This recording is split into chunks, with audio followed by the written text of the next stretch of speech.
Aya maradiyo yose uko muri kuyabona murabona nk'aya Voice of America mu Kinyarwanda, mu Gisomali, Voice of America muri Afurika, then Radio Faba, Radio Rwanda, Ijwi ry'Ibyiringiro.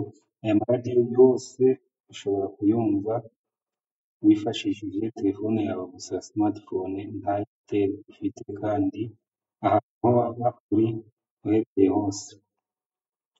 Nta kindi rero kiba gisabwa uretse kuza, murabona ko harimo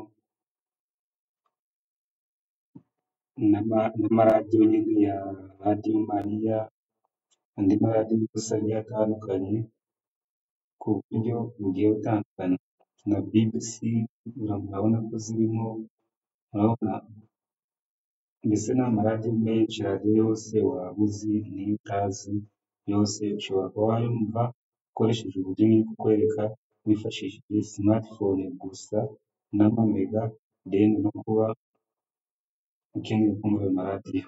Icya mbere urakora, uraza hano kuri Google Play Store, hano ufungurira application, then ureke ifunguke, uze ushake iyi application yitwa TuneIn,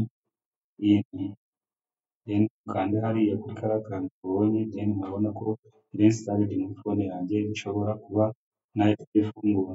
Ariko weho nusanga udafite iyo application, uraza nyine ushake kuriya, hano handitse open, urasanga handitse ngo install, then uhita uyinstalla, utegereze nyine bitewe na internet uri gukoresha ize muri telefone yawe, then uhita uza logo yayo nuko imeze, uyifungure. Numara kuyifungura ya maradiyo yose niba murayabona arahita aza agaragara. Tuvuge n'urugero rero ushaka kumva iyi Radio Rwanda cyangwa se Radio Rwanda, ndabizi hano mu Rwanda ifite iminara nyine irakora cyane, ahubwo tuze wenda turebe Radio One y'Amerika niyo ndishaka. Okay, turebe hariya ku Ijwi ry'Amerika, kuyifungura nyine ni ukuyikandaho, then ukaza ugakora kuri aka kantu kano karimo hagati gasa nabi gucuranga video, ugategereza gake, ubundi igatangira ikavuga, then turn volume on.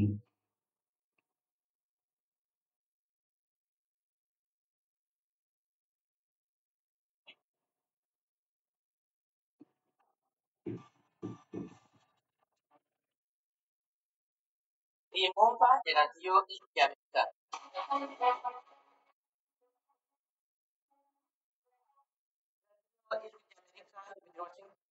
Kirundi no mu Kinyarwanda, kudukurikira kuri FM 88.3 no kuri FM 104.3 mu Rwanda. Turi ku mirongo migufi short waves mu Burundi, ku rubuga rwa internet kuri wa@radio-yacu.com. Ikindi cyiza cy'iyo application, ushobora nyine kuyumva iri muri background. Ushobora kuba uri kubacuranze radiyo, then ukaza ugakoresha n'izindi application zigiye zitandukanye, urugero wakoresha na Facebook, radiyo iri kuvuga, kubera ko muri background ya telefone yawe iba ikiri kuvuga.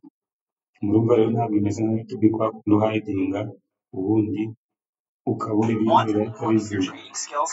Okay, ndabashimiye rero niba basanze iyi app usanzwe uyizi, ni byiza. Niba udafite usanzwe uyizi kabisa, nabyo ni byiza kubera ko urayimenya.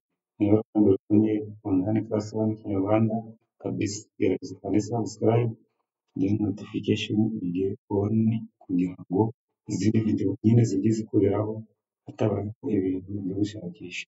Ndabashimiye rero, ndi Modeste, this is online class 1 Kinyarwanda channel.